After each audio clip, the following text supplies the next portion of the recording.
আমার একটি প্রশ্ন আছে।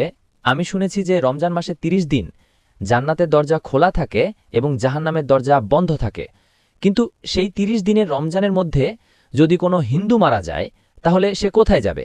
ভাই সাহেব খুব ভালো এবং সঠিক প্রশ্ন করেছেন। প্রশ্নকে কখনো ভুল বলা উচিত নয়, ভুল বললে তা প্রমাণ করতে হয়। ভাই সাহেবের প্রশ্নটি হলো, তিনি হাদিসের উদাহরণ দিচ্ছেন। অনেক হাদিস আছে আল্লাহ রাসূল সাল্লাল্লাহু আলাইহি ওয়াসাল্লামের, বুখারী এবং অন্যান্য হাদিস আছে যে রমজানে আল্লাহ সুবহানাহু ওয়া তাআলা জান্নাতের দরজা খুলে দেন এবং জাহান্নামের দরজা বন্ধ করে দেন। ভাই সাহেব আরেকটি হাদিস বলতে ভুলে গেছেন যে শয়তানও বন্দী থাকে।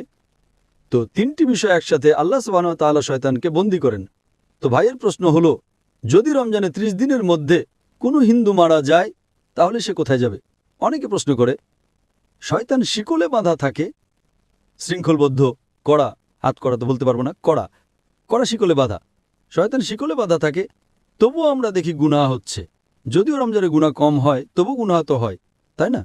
তো শয়তান শিকলে বাঁধা থাকে, তাহলে গুনাহ কেন হয়? এটাও একটা প্রশ্ন কি না? যদি শয়তানকে আল্লাহ তাআলা শিকলে বাঁধা রাখে রমজানে, আমরা দেখি তবু চুরি হয় কি না?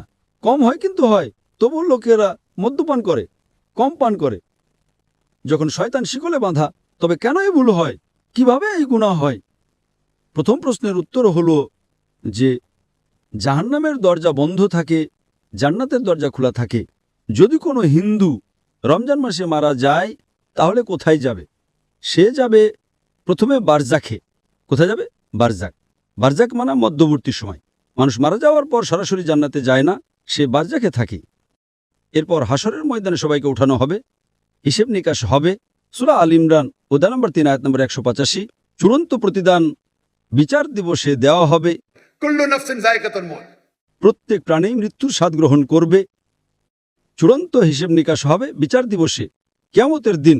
আর যে ব্যক্তি জাহান্নামের আগুন থেকে বেঁচে যাবে এবং জান্নাতে যাবে, সেই এই দুনিয়াতে সফলতা লাভ করবে। এটি কোরআনের আয়াত। চূড়ান্ত হিসেব নিকাশ কবে হবে? বিচার দিবসে, এখানে নয়। তো রমজানে যদি জাহান্নাম বন্ধ থাকে, সে যাবে বারজাখে। রমজানের পর তো জাহান্নাম খুলবেই, তাই না? রমজানের পর তো দরজা খুলবেই, তাই না? হ্যাঁ, খুলবে। তো যদি সে শিরক করে থাকে, আল্লাহ ও তার রাসূলের কথা না মেনে থাকে, তাহলে সে বারজাকে শাস্তি পাবে। জান্নাতের দরজা খোলা থাকবে, জাহান্নামের দরজাও খুলে যাবে। খুলে গেলে যখন সময় আসবে তখন সে জাহান্নামে যাবে। একদম। এই প্রশ্নটা তো সহজ ছিল। দ্বিতীয় প্রশ্নটি আরো জটিল। যদি শয়তান শিকলে বাঁধা থাকে, তাহলে ভুল কাজ কিভাবে হয়? তারপরও তো গুনাহ হয়, যদিও কম হয়। আপনি যদি যাচাই করেন দেখবেন রমজানে গুনাহ কমে যায়। আমি একটা যাচাই করেছিলাম, যখন শয়তান শিকলে বাঁধা থাকে তারপরেও কিভাবে গুনাহ হয়। আর এই প্রশ্ন আমাকে খুব চিন্তিত করত। আমি যখন দাওয়াতে নতুন ছিলাম, আলহামদুলিল্লাহ কেউই প্রশ্ন করেনি, খুব চিন্তিত করত, কিন্তু আল্লাহ এর উত্তর দিয়ে দিয়েছেন। অনেক গবেষণা করেছি, পড়েছি, উত্তর খুঁজেছি, আলেমদের জিজ্ঞেস করেছি, তারা বললেন সঠিক। মাশাআল্লাহ, কি সুন্দর উত্তর। তারপর থেকে আমি এই উত্তর দিতে শুরু করেছি, কারণ আমি নিজেই প্রথমেই প্রশ্ন করি। আমি নিজেকে আক্রমণ করি, কারণ আত্মরক্ষা করার জন্য আক্রমণ করা জানতে হয়। আপনি যদি আত্মরক্ষা করতে চান তাহলে আক্রমণ করা জানা জরুরি। আপনি যখন বিতর্ক করেন, আপনাকে যদি কোরআনকে রক্ষা করতে হয় তাহলে আক্রমণ করাও শিখতে হবে। আক্রমণে পারদর্শী হলে আপনি নিজেকেও রক্ষা করতে পারবেন। তো আমি এর উত্তর দিচ্ছি। আল্লাহ রাসূল সাল্লাল্লাহু আলাইহি ওয়াসাল্লাম বলেছেন যে শয়তান শিকলে বাঁধা থাকে। শিকলে বাঁধা থাকে। শয়তান মরে যায় না, জীবিত থাকে, কিন্তু শিকলে বাঁধা থাকে। আমি একটা উদাহরণ দিই। ধরুন একটা সিংহ, বাঘ শিকলে বাঁধা আছে এবং শিকলটা 10 ফুট লম্বা।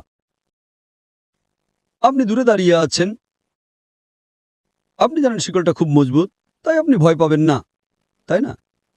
ভয় পাবেন না তো, শিকল মজবুত, কিন্তু শিকলটা 10 ফুট লম্বা।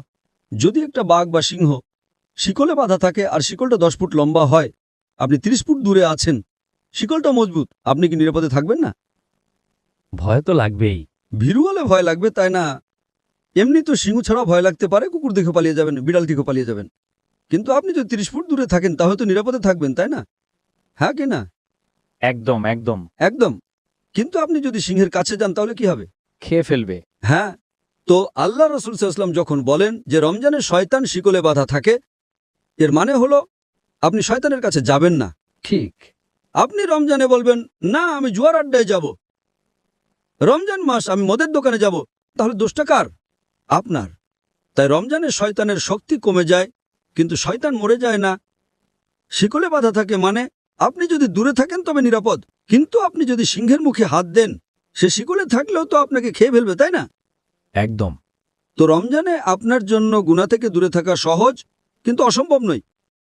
রমজানে প্রায়শই আমরা আল্লাহর সাহায্য পাই, কিন্তু আপনি যদি বলেন না আমি মদের আড্ডায় যাব, পিকচার দেখব, আমি ব্লু ফিল্ম দেখব, তাহলে তো সমস্যা হবে, তাই না? তো রমজানের শয়তানের প্রভাব কমে যায়, কারণ সে শিকলে বাঁধা থাকে।